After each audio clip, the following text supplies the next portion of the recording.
Selamat pagi Bapak-bapak, Ibu-ibu, saudara-saudari dimanapun berada. Shalom, berkah dalam. Berjumpa kembali dengan Sugeng Pramono dalam renungan kisah singkat Santo Paus Evaristus, Paus kelima. Paus Santo Evaristus adalah Paus kelima memimpin gereja sejak lebih kurang tahun 98 hingga lebih kurang tahun 105. Evaristus aslinya seorang Yahudi dari Bethlehem. Keluarganya tinggal di Yunani pada saat ia dilahirkan. Evaristus dibesarkan dan dididik dalam agama Yahudi yang ketat. Ayahnya sangat bangga akan kesalehan dan kecerdasan putranya, hingga ia mengirimkan putranya belajar pada guru-guru terbaik. Setelah dewasa, Evaristus menjadi seorang Kristen.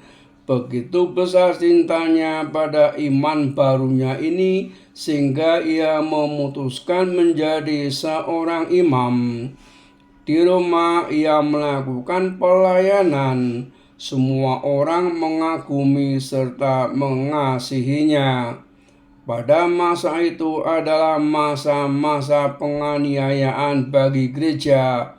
Fitnah-fitnah keji tersebar luas mengenai iman Kristen hingga orang-orang Romawi tidak perlu berpikir dua kali untuk membunuh umat Kristen.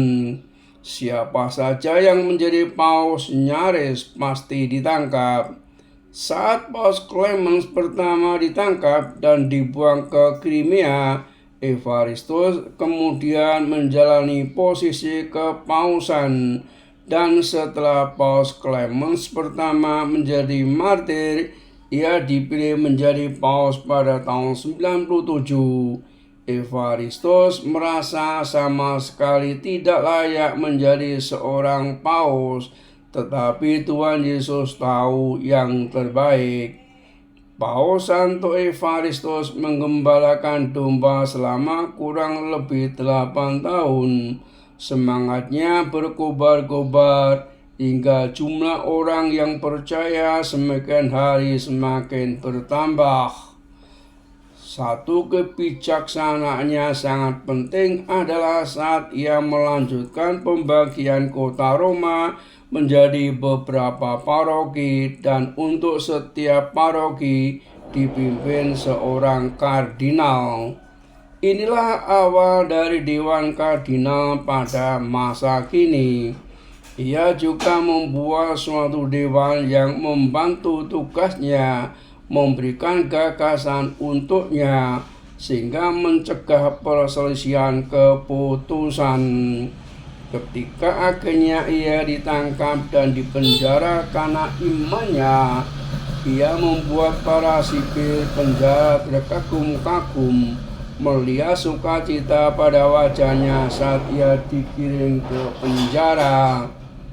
Santo Evaristus sangat berbahagia karena telah memperoleh hak istimewa menderita, sengsara, dan mati bagi Tuhan Yesus. Tiada hadiah yang lebih berharga dapat diberikan kepada Yesus selain dari kemartirannya. Paus Evaristus wafat tahun 1107, perayaan 16 Oktober, lahir dan hidup pada abad kedua, kota asal Yerusalem, wilayah karya Israel dan Roma. Salam peradaban kasih, Tuhan beserta kita. Amin.